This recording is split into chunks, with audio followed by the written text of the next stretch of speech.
व्यासाय विष्णुरूपाय व्यासरूपाय विष्णवे नमो वै ब्रह्मनिधये वासिष्ठाय नमो नमः।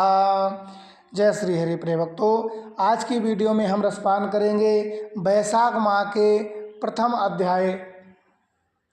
आज से शुरू करेंगे हम बैसाख मास का। रोज़ सुबह आपको एक वीडियो मिलेगी जिसमें बैसाख मास के महत्व के बारे में बताया गया है। मनुष्यों में श्रेष्ठ नर और नारायण को नमस्कार कर और देवी सरस्वती तथा व्यास को प्रणाम कर उनकी जय हो। सूत जी बोले, परमेष्ठी ब्रह्मा के पुत्र नारद जी से राजा अम्बरीश ने पवित्र बैसाख मास का महत्व पूछा। राजा अम्बरीश बोले, हे ब्राह्मण, जो संपूर्ण महीने के महत्व वर्णन किए हैं वह मैंने अच्छी तरह से सुने। सभी महीनों में बैसाख मास श्रेष्ठ है, अतः बैसाख मास का महत्व विस्तार से कहिए, मुझे सुनने की इच्छा है।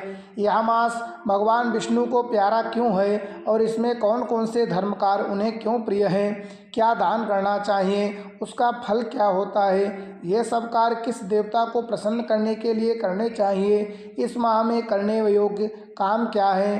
कौन से कार्य विष्णु भगवान को प्रिय हैं? इसमें क्या दान किस लिए किया जाता है, उसका फल और उद्देश्य क्या है? इस माह में किन वस्तुओं से भगवान की पूजा करना चाहिए? हे नारद जी, यह सब मुझे विस्तार से सुनाइए, मैं श्रद्धा से सुनूंगा।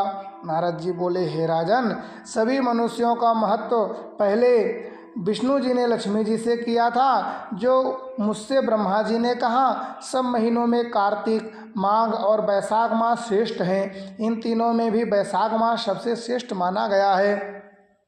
यह महीना माता के समान सब जीवों को अभिष्ट फल देने वाला है। इस महीने में दान, यज्ञ और तप करने से सभी पापों का नाश हो जाता है। यह महीना धर्म, कर्म और यज्ञ तप का सार है। इसका देवताओं भी प्रशंसा करते हैं। यह मास विद्याओं में वेद विद्या का समान, मंत्रों में प्रणव, वृक्षों में कल्प वृक्ष, गौओं में कामधेनु, नागों में शेष, पक्षियों में गरुड़ के समान है। देवों में विष्णु, वर्णों में ब्राह्मण, प्रिय वस्तुओं में प्राण और मित्रों में भार्या के समान है। वैष्णव में शिवजी के समान, रत्नों में कौस्तुभमणि तुल्य, धर्म के समान ही उत्तम मास है। इस माह के समान विष्णु भक्ति उत्पन्न करने वाला और कोई महीना नहीं है। मेष की संक्रांति बैसाख माह में सूर्योदय से पहले जो मनुष्य स्नान करता है उससे विष्णु भगवान लक्ष्मी जी सहित अति प्रसन्न होते हैं। जैसे अन्न से सभी प्राणी प्रसन्न होते हैं, वैसे ही बैसाख माह स्नान करने से भगवान विष्णु प्रसन्न होते हैं।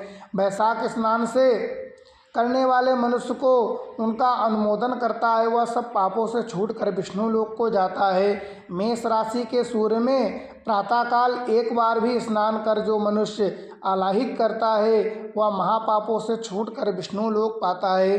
बैसाख माह में स्नान करने के लिए जो मनुष्य एक पग भी चलता है उसे 10,000 अश्वमेध यज्ञ करने का फल मिलता है। इसमें संदेह नहीं है, या एकाग्रचित हो जो ऐसा संकल्प भी करता है उसे निसंदेह 100 यज्ञों का पुण्य मिलता है। बैसाख स्नान के लिए धनुष बराबर भी जो भी मनुष्य चलता है वह संसार के बंधनों से छूट वैकुंठ को जाता है।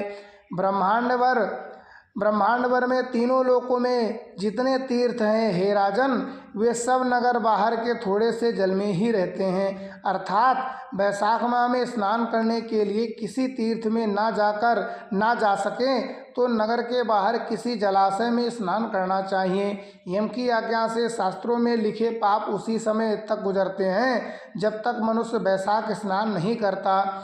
हे राजन, विष्णु भगवान की आज्ञा से बैसाख माह में तीर्थादि के अधिष्ठाता देवता सूर्योदय से 6 घड़ी तक जल के बाहर मनुष्यों के लिए ही ठहरते हैं। हे राजन, उस समय तक जो भी लोग स्नान करने के लिए आते हैं उनको वो दारुण शाप देते हैं, अपने स्थान को चले जाते हैं। इसलिए बैसाख स्नान अवश्य करना चाहिए। इति स्कंद पुराणे रेवाखंडे बैसाख मास महत्वे बैसाख प्रथमोध्याय। बोलो श्रीमन्नारायण भगवान की जय हो।